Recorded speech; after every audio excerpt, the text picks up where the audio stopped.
Nyní si ukážeme, jakým způsobem ovládat aplikaci WebMeeting a její online videokonferenční místnosti. Nyní jsme se přihlásili, máme na výběr, jestli chceme pouze poslouchat, anebo vybrat mikrofon. Já vyberu pro první příležitost mikrofon, abych byl slyšet a mohl jsem ve videokonferenci povídat. Nyní si projdeme ozvěnovou zkouškou. Slyším se? Ano. A nyní jsme v místnosti. Ještě zapneme kameru, dáme zahájit sdílení a budeme v místnosti i s kamerou. Tak.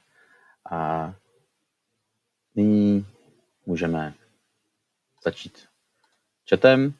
A zde je chat, do kterého je možné psát jakoby jakékoliv texty, dotazy, cokoliv. Já to využívám třeba pro psaní odkazů na součástí prezentace nebo cokoliv, co si chcete mezi posluchači sdělovat. A zde je odkaz na stránku, kde je možné zaregistrovat trial WebMeetingu. A další částí jsou zde sdílené poznámky, kdy zde je možné psát nějaké texty a tento text vidí všichni posluchači, případně je další účastníci můžou upravovat, takže prosím Lenku, aby s tím něco udělala, třeba to smaže. Tak. Píše tam něco jiného. Ale jsou zde uživatelé a místnost má dvě role. Buď to moderátor, ten se pozná podle čtverečku s kulatými rohy, anebo posluchače, který má kolečko. Dále je tu ikonka, kdo je přednášející a jakým způsobem má připojený zvuk. Já mám s mikrofonem, Lenka je bez zvuku. A jsou zde další možnosti nastavení, spravovat uživatele. Zde jsou nějaké možnosti. Já jako posluchač nebo moderátor mohu si nastavit stav, například, že se hlásím. Ti, kteří se hlásí, jsou vždycky nahoře a je vidět jejich stav. Může pak přednášející nebo ten, kdo ovládá místnost, vyvolat. A zde je možné vyčistit ikony stavu, tím se ikona smaže. Jsou pak zde další možnosti, slumit všechny uživatele, prostě bude ticho, slumit všechny kromě přednášejícího. A opět pak bude mluvit jenom přednášející, uložit uživatelská jména těch lidí, kteří jsou v místnosti. A to se hodí, ale aplikace WebMeeting si ukládá prezenci i dovnitř do administrace, takže je tam pak možné graficky vidět, kdo kdy byl připojen a jakým způsobem. Zde je docela důležitá možnost uzamknout posluchače. Když vyberu tuhle možnost, je možné posluchačům zakázat sdílet kameru, vidět kamery ostatních, sdílet zvuk mikrofonu, je možné zakázat posílat zprávy do veřejného chatu, soukromého chatu, případně upravovat sdílené poznámky. Poslední možnost vidět ostatní sledující seznam uživatelů je o tom, že ve chvíli, kdy se to zakáže, tak posluchač vidí pouze sebe a přednášejícího, případně moderátory. Nevidí, kdo a kolik posluchačů je v místnosti. To se hodí pro případy, kdy potřebujete, aby nebylo vidět, kdo je v místnosti, aby posluchači o sobě navzájem nevěděli.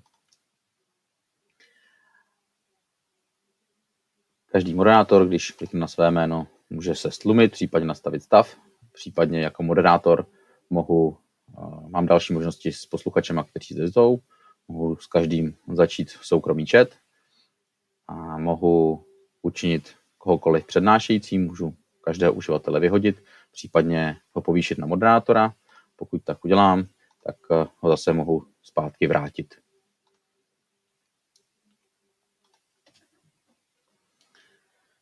Nyní o chatu už jsme si řekli, ještě je zde možnost nahoře 3 tečky chat uložit, případně skopírovat nebo vymazat. Uložit znamená, že se ho uloží jako soubor. Nyní se dostaneme k hlavní části obrazovky, kde je několik možností prezentace. Jednak zde vidím kdo mluví a mohu ho stišit. Přednášející se pak, nebo ten, kdo je moderátorem, nebo kdo má právo povídat, tak se může zase dát na hlas. A tato ikonka zabalí kompletně celý panel s chatem a uživatelema. A pokud má místnost právo na nahrávání, tak zde je možné začít nahrávat místnost a případně nahrávání ukončit. Největší částí obrazovky zde jsou kamery v řádce, je s nimi možné v rámci možností pohybovat, případně kameru zvětšit na celou obrazovku. Stejně tak je možné pracovat s prezentací, je možné prezentaci skrýt, nyní se zobrazí tady jako jen ikonka a kamera se zvětší, je možné to zase vrátit zpátky. S prezentací pak je možné pracovat dál, je možné ji zvětšit na celou obrazovku. A toto je úvodní obrazovka.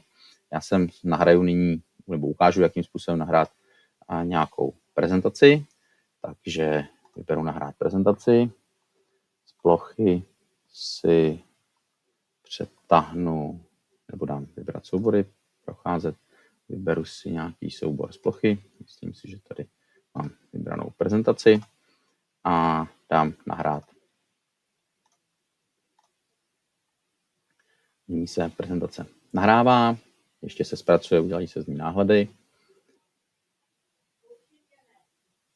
A prezentace se po zpracování zobrazí v části obrazovky, kde byla prezentace. Tak, tohle je prezentace pro to, jak v webmeetingu udělat kompletní online výuku. A je možné procházet slajdy a případně ji zvětšovat a tak. A do prezentace je možné kreslit, když tady kliknu na ikonku třeba tušky na ruku, nejdřív vyberu pak tušku, tak jednak vidím tečku, to je ukazovátko, to vidí všichni posluchači a mohu do prezentace šmárat. A samozřejmě mohu ty jednotlivé věci, které jsem si nakreslil, odstranit a mohu umožnit prostřednictvím téhle ikonky, aby do prezentace kreslilo více lidí. Takže nyní mám tady tečku A a poprosím Lenku, aby do toho také mohla něco nakreslit, takže nyní Lenka zakroužkuje zase svoji možnost. Tak. Vrátím se zpátky. A ještě je možné, když tady nastavím, aby bylo možné prezentaci stahovat, tak nyní potvrdit. Nyní je zde ikonka pro stažení prezentace. Tímto způsobem je možné si vyměňovat soubory prostřednictvím aplikace WebMeeting, respektive těch online místností. Další možností je sdílet video, kdy zde kliknu na sdílet externí video, vložím tam odkaz z nějakého videa.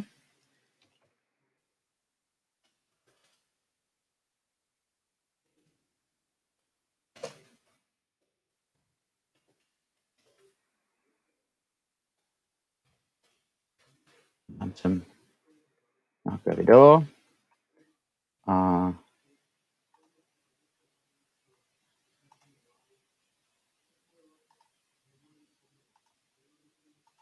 vložím sem odkaz na video. Zobrazí se mi v části, kde byla prezentace, nějaké video.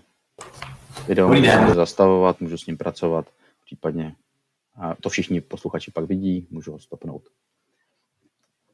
Tak a pak je zde ještě další možnost přes tu ikonu pluska, kdy je možné spustit anketu. Spustím anketu, hlasování, mohu si vybrat různé možnosti, anebo můžu napsat vlastní volby a zahájit anketu. Já zde vyberu tuto možnost a poprosím Lenku, aby nějak hlasovala. Lenka si vybrala možnost C a já mám nyní možnost publikovat výsledky. Lenka, dokud tě nepublikuji, tak ostatní to nevidí. A potom v rámci prezentace je publikace výsledků ankety anonymní. Další možností, která pro prezentace je sdílet obrazovku, kdy mohu kliknout na tuto ikonku, škrtnuté obrazovky, vyberu obrazovku, kterou chci sdílet, nebo okno aplikace, kterou chci sdílet, vyberu ji a dám sdílet. Tímto se v části obrazovky, kde je prezentace, zobrazí moje sdílená obrazovka. A zase dám končit sdílení. Je možné samozřejmě tu obrazovku roztáhnout na celé okno, aby byla případně čitelná, když tam někdo něco prezentuje většího, kde jsou malé texty, tak aby to bylo čitelné. Poslední možností volbou v této místnosti jsou 3 tečky nahoře vpravo, kde je možné buď to zvětšit na celou obrazovku, jsou tady nějaké další nastavení a je možné, jako moderátor můžu aplikaci nebo teda tu místnost úplně ukončit, tím se skončí a vyhodí všichni posluchači, anebo se mohou odhlásit sám. Tím místnost zůstane otevřená, posluchači, případně další moderátoři nebo další účastníci v ní, ale já odejdu. A tímto jsme prošli všechny možnosti této místnosti. Děkuji za pozornost, doufám, že vám návod pomohl.